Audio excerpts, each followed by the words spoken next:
dhugaadha. Nuutu irra walii galuu dadhabe. Mootummaan tun mootummaa Itoophiyaati. Sirna dabre san kuffisne arraan tana Itoophiyaadhaan namni deemu ilma Oromooti. Masaraa namni seene Oromoodha jechuu namni didaa jiru. Irra guddaa harka guddaan diina Oromoorra Oromoodha jechuudha. Warreen mormituu irraa hin baana.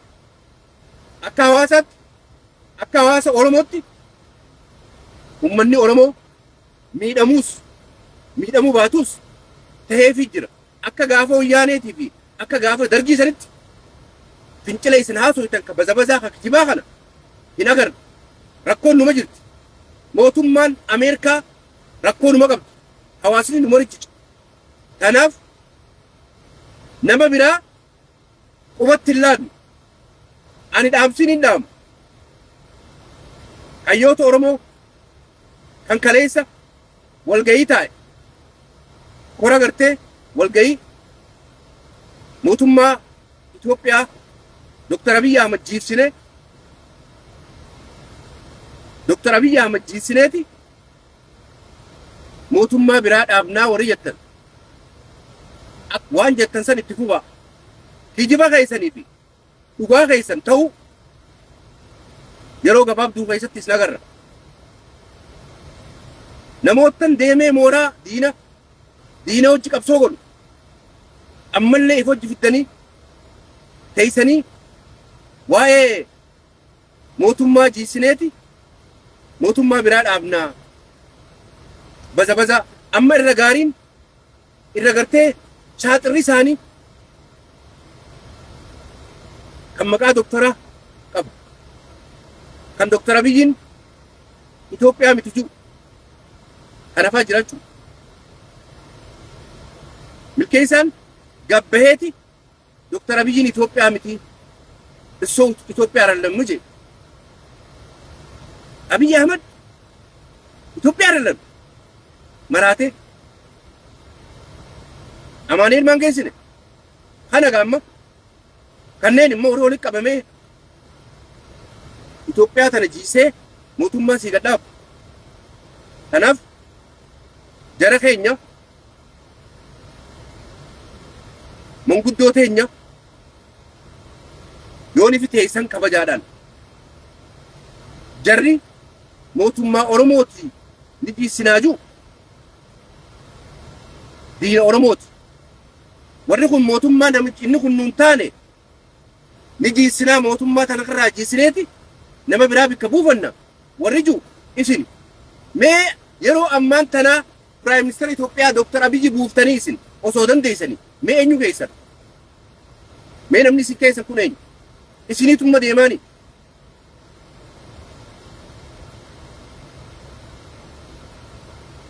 xiqqollee qaanfadhaa. Kanaaf namni leegasii yookaan kabajaa fi eeggachuun gaariidha jechuudha. Kanaaf Prime Minister Itoophiyaadhaa Dr. Abiy Ahmed seenaa dalagee deema. Seenaan inni dalagu gurraan dhageeffadhaa. Namoota nama gaarii dalagaa jiru, nama waan gaggaarii dalagaa jiru, nama biyya guddisaa jiru, waan gaarii dalageeti angoo gadhiisuus waan gaarii dalagee angoo gadhiisa. Yookaan immoo angoo gadhiisuus akka biitti guddatte biitti akka Ameerikaa laal pirezidantiin tokko guunii fi tarmiisaa fidhatte kaan gorsituu ta'a gadamoojii akkas. Kanaaf gaafa angoo gadhiisallee gorsituu mootummaa san ta'a malee diriimiin keessanii isiniif dhugaan ta'u itti hin maraatina. Abiyyi kuffisneeti akka mootummaa Abiyyi dura mallasiisni kute du'aan kute ni warcaan dargiinis ni kute Haile Sillaaseen wal nyaatan wanni akkasii lama dandeebitu mootummaa amma jirtu tanti wanni akkasiin jirtu. Abiy Ahmediitu angoo irraa kutee isin bikka qabattanii isa yookaan ajjeeftanii yookaan duniyaa tanarraa ariitan. It's not gonna be work. dhugaa jirtuun isinitti himu.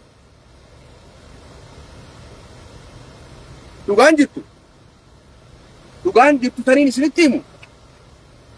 Dhugaan jirtu taniin isinitti himu.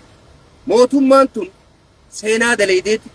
Seenaa Itoophiyaa keessatti takkaan dalagamtee dalaguu deema. Piraayim Ministeera Itoophiyaa Dr. Abiy Ahmed seenaa bareedduu dalagee deema. Dalagaa jiraas. Itti jira. Kanaaf kana gurraan dhageeffadhaa. Waan daleedan namni odeessuu miti. Hojiidhaan as kannaa hojii. Waan daleedan hojiin as kannaa. Tatteessanii odeessuu miti. Hojiidhaan kana daleynee kana goori jirraa kana goonaa ummata boochiftuu odeessuu bichaa miti. Mootummaan hojjechaa jirti. Dr. Abiy Ahmed wayi hojjechaa jira. Misooma jira. Biyya guddisaa jira. Gaaza baasanii dhageessan. Laga Abbayyaa hidhanii dhageessan. Gurrumaan dhageessan. Finfinnee Addis Ababaa bareeche. Finfinnee ta'uudhaan keessatti udaanamte.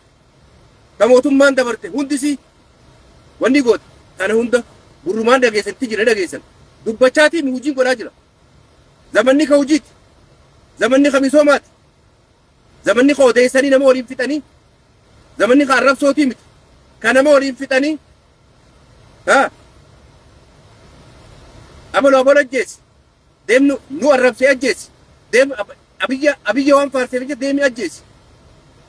Zamanni isaanii miti. Mootummaan hojjechaa jirti. Qaceellotti Dr. Abiy Ahmed long life hojjechaa jira. Jiruu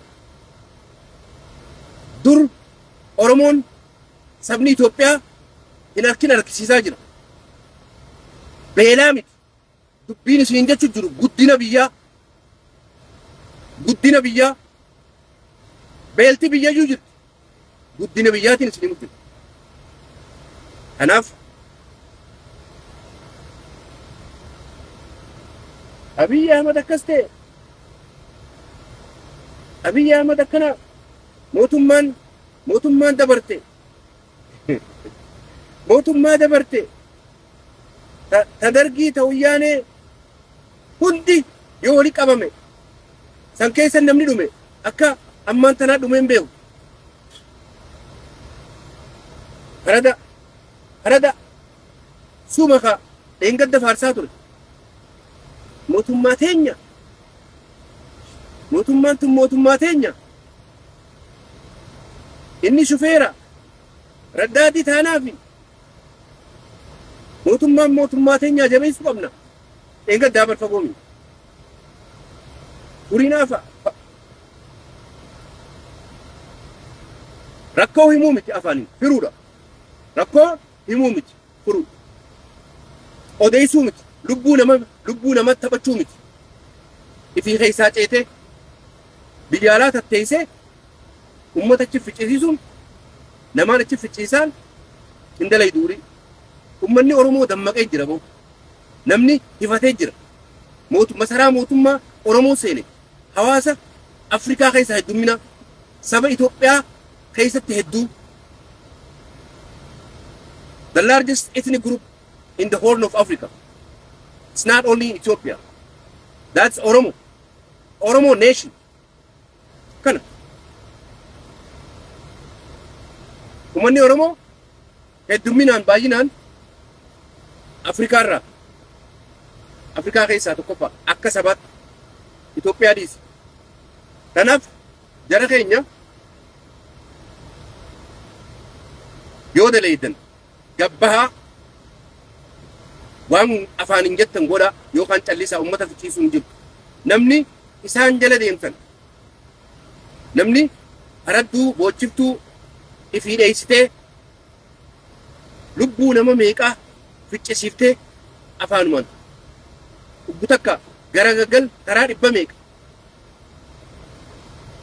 Mootummaan tun mootummaa teenya.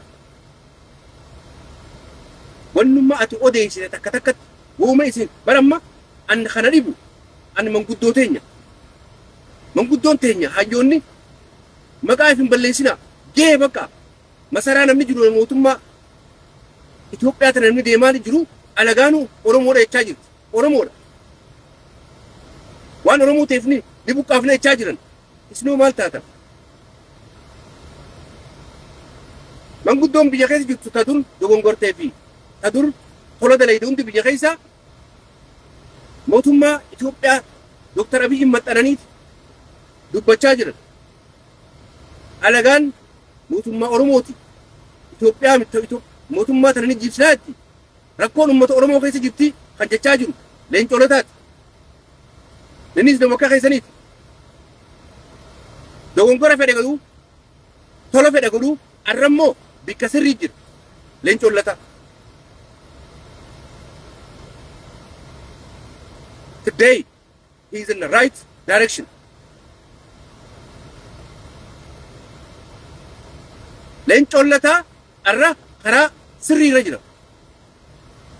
Ilma abbaa gadaa kaan Oromoo jiru ka Itoophiyaa tanaan deemu waan si taateef si cinaa jirraa jechaani jira. Alagaan alaa hojju Oromoo miti. Oromoon aangoo qabachuun qabdu masaraa mootummaa kiiloo seenuun qabdu jaanitti wacanii. Anjara keenya kanaan na dhibee jaabar dhugaasaati. Nama kofalchiisa. Waan isin godhaa jirtan dhugaasaati nama kofalchiisa. Irra deddeebitee wanni kun mataa keessa isin seenuu qabdu. Haganuma isinitti himuuf hin dhufu. Har'a kanaaf galatoomaa walleen elemoo alii tariin isinirra kaa'e Oromiyaa shall be free akka jechaa turre. Waa'ee qabsoo nutti himtan. Ani kana 1991 wallee tana dhageeffachaa gullallee. Yes. Gullallee lafa seenaa Ainuhoo Rabbi rahmataa godhuuf Arranjiini. Ainuhoo Gobanaa. Nuhoo Mahammad Gobanaa. Jeyna. Rabbi rahmataa godhuuf. Gullalleen lafa seenaa. Tokkummaa ilmaan Oromoo tokkummaa. Huttee boo hayyuun. Elemoo alii. Jiraadhu umrii dheertuu obboleessoo. Tokkicha Oromoo yeroo aduu sanitti Oromiyaa shall be free jechaa ture. Mirga keenya falmannaa. It is our right, national right, our objective for which fight. All the ugly set with our land. We want no one of any branch. Mirga keenya tokkoon kanninu tanaagat waan tanaagadi takka layyamnu bilisoomuu malee. Bilisoomuu jechuun ati biyya san bulchuudha. This is fact. Kana jechaa ture Elemoo Alii. Leenci artistiin professionally dhiigni keessa yaa'ee carcarcirroodhatti dhagatti goggogee itti deebi'etti margaa meeyra inni biqilchinee ummata dammeessee sossoosee qabsotti kan carcari kuftan jeynootiin hagamii kan akka Elemoo Qilxuu kan akka Ammaxxaqii faanii seenaa hunda yaama diina gootaaf summi diina jeyna gootaaf summi jechaa wallisaa ture. Isin faana jirra nuti hin qabnu mami. Warra kana jechaa wallisaa ture. Wallee afaan kanaan wallee warraa isaanitti baraa ture. Namni qabsootti himtan hin jiru. Har'a biyya keessa guddina biyyaa abbaa biyyaa ta'e mootummaa sanii wajji nagayaan biyya isaa misoomsaa jiraa jechuun kun dhugaa. Dur jee har'ammoo gara misoomaati hin jiru. Biyya diinaa biyya maarroo yaa jara keenya warreen maraate warreen Abiyyi Ahmad maaliif mootummaa tanaan deeme jettanii maraattan. Nuti waa takka wanni qabu wanni harkan hin jiru. Dhugaa jirtu kana. Isin ammoo wayi barbaaddan. Abiyyi Ahmad jalaa waan harkannu arraba nama jajjaartanii nama arrabsuu ijoollee duriyyee ergitanii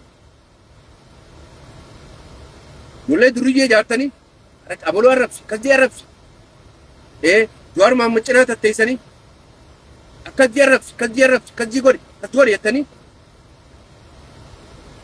duriyyee dalagata wallaalchiftan makiinaa dadhaabdee tiraaka dadhaabdee telefoonatti dhoytanii karaa irratti tanaa deemaa tanajii jettanii duriyyee ay